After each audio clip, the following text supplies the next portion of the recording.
Undeva prin 2008 mi-am cumpărat un apartament în rate și după ce l-am renovat am rămas fără bani și aveam niște pereți albi superbi și o să fac eu ceva pentru pereții ăștia și din resturile de material, lemn, ce mai aveam pe acolo și obiecte pe care le tot colecționam, sunt un fel de hoarder.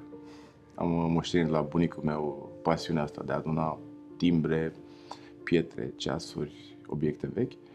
Din resturi de lemn și obiecte am făcut primele mele colaje 3D sau colaje de obiecte sau asamblaje.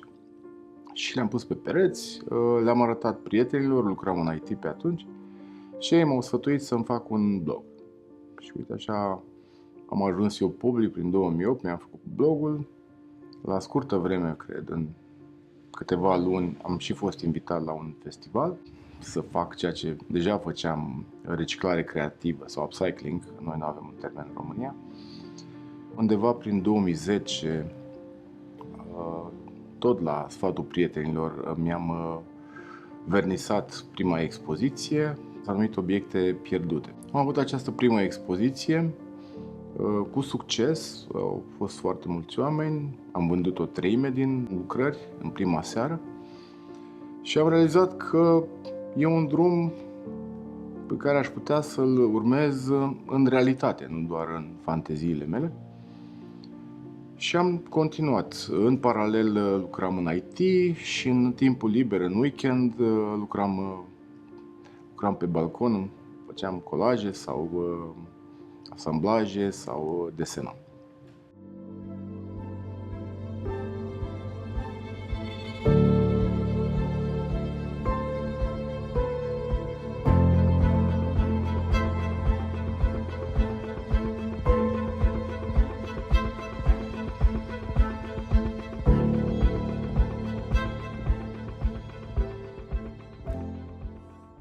Sunt Daniel Loager și sunt artist în primul rând, fondator al atelierului de creație Would Be Nice și manager cultural al proiectului independent Celula de Artă.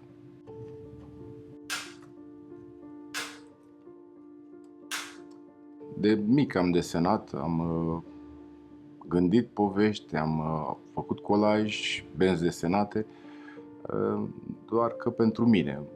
Nu m-am gândit vreodată că o să ajung un artist expus și cu atât mai puțin un artist care ajută și alți artiști, care influențează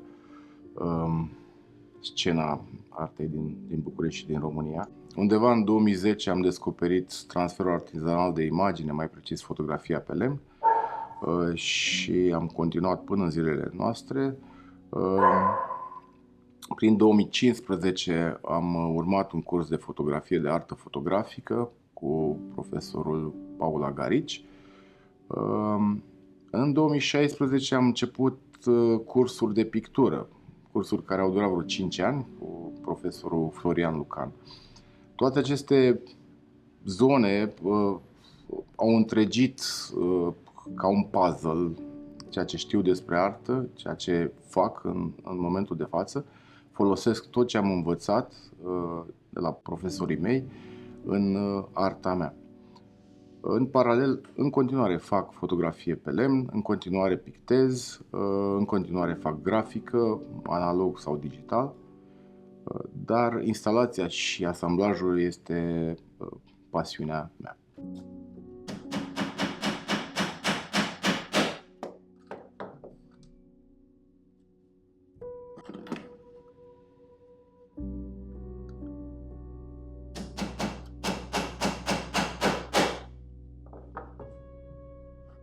Obișnuiesc să spun că fiecare lucrare a mea este ca o carte, ca o altă carte dintr-o bibliotecă. La fel e și cu obiectele, fiecare obiect are o poveste anume, a avut o utilitate la un moment dat sau încă o are și împreună pot spune cu tot o altă poveste în contextul actual. Obiectele sunt primite de la prieteni, adunate de aici, de acolo, din târguri de vechituri, din anticariate.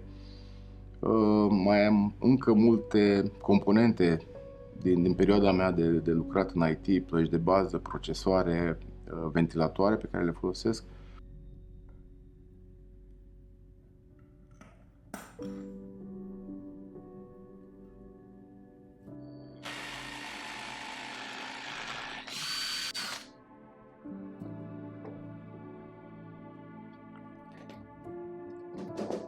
Fotografia pe lemn e o tehnică artizanală de transfer al imaginii și l-am descoperit întâmplător în 2009, cred. Urmăream anumiți artiști din America care foloseau această tehnică în lucrările lor, de regulă colaje analog, și am fost curios să o experimentez, să o încerc. Primele rezultate au fost dezastruoase, dar nu m-am oprit. După vreo 3 luni de experimente am reușit cât de cât să ajung la un rezultat. Și în momentul ăla am văzut cu ochii minții o mare expoziție de fotografie pe lemn, prima din lume, pe care am și făcut-o. S-a numit Would Be Nice. Am convins alți 5 prieteni să contribuie cu fotografii, iar în atelierul pe care abia îl formasem împreună cu Andrei, partenerul meu de atunci, le-am pus în practică și le-am expus.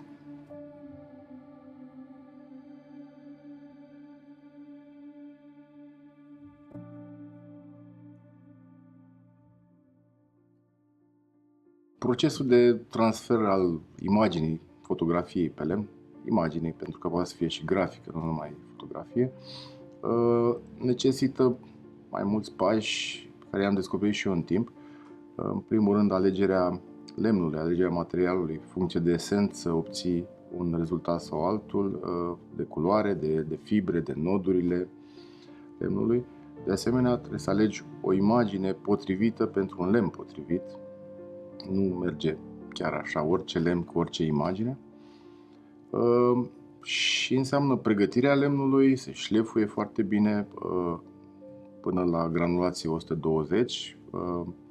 Trebuie să fie foarte uscat, foarte plan. Durează între 3 și 4 zile fiecare imagine în parte. Evident, pot să fac mai multe deodată.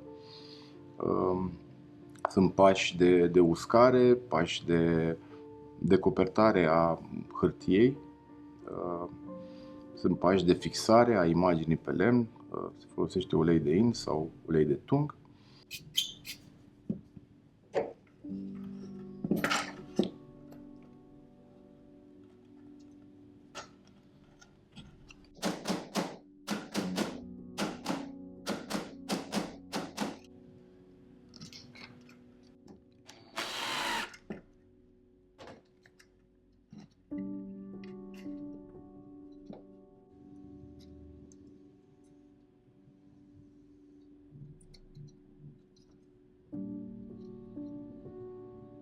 Inspirația există pretutindeni, nu trebuie să cauți prea departe să găsești surse de inspirație pentru lucrări.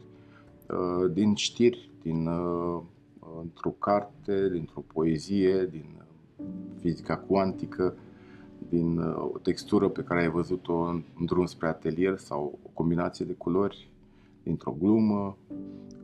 Nu asta e problema. Surse de inspirație sunt peste tot. Să le pui în practică e greu. AI-ul a fost anticipat de zeci de ani. Gibson, părintele cyberpunk-ului, a scris nenumărate cărți despre AI și despre cum va influența AI-ul omenirea. Inclusiv și-a imaginat un AI care creează, ca și om. Se numeau cutiile lui Cornell, dacă nu mă înșel, și am găsit similitudinea asta interesantă cu ceea ce fac eu. Colajele mele sunt ca niște cutii cu povești. Cum ne influențează și cum ne afectează, de fapt, pe noi, pe artiști. În primă fază m-am bucurat, zic, uite, o sculă care poate să ne ajute, să ne dea variante cromatice sau variante texturale.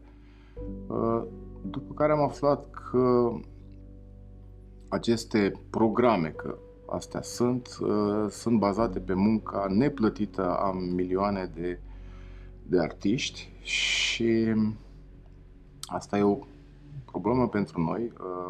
Sunt artiști care au muncit poate luni de zile, ani de zile la o lucrare. AI-ul o ia, o descompune, o disecă și folosește părțile componente, fără să crediteze sau să plătească acest artist.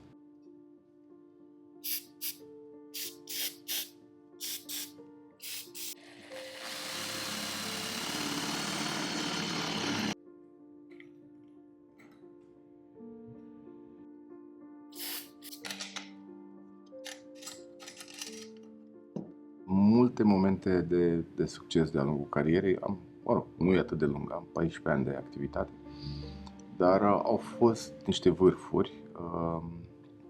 De exemplu, faptul că un proiect gândit de mine, numit Neolithic, a fost expus de Institutul Cultural Român. Același proiect a ajuns în Grecia, Bulgaria, Serbia, Ucraina, că am reușit să adun la oaltă 50 de artiști din 5 țări, planuri și proiecte noi. Tot timpul am planuri și proiecte noi. Am un proiect gândit tot de mine, se numește Blind. A fost până acum varianta 4, 5 și 6. Un proiect în care artiștii pictează pe aceeași pânză legați la ochi în ordine aleatorii.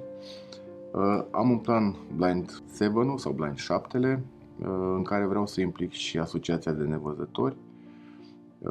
Am un plan, un proiect de rezidență într-o zonă industrială în care să aduc artiștii acolo și să folosească materiale pe care le găsesc în acea zonă. Am proiecte personale pe care nu le dezvălui până nu le pun în practică. Piața de artă în România e în creștere, există o efervescență de festivaluri, de târguri de artă, de galerii care se deschid. Și inclusiv publicul a început să guste din ce în ce mai mult arta contemporană și să și cumpere.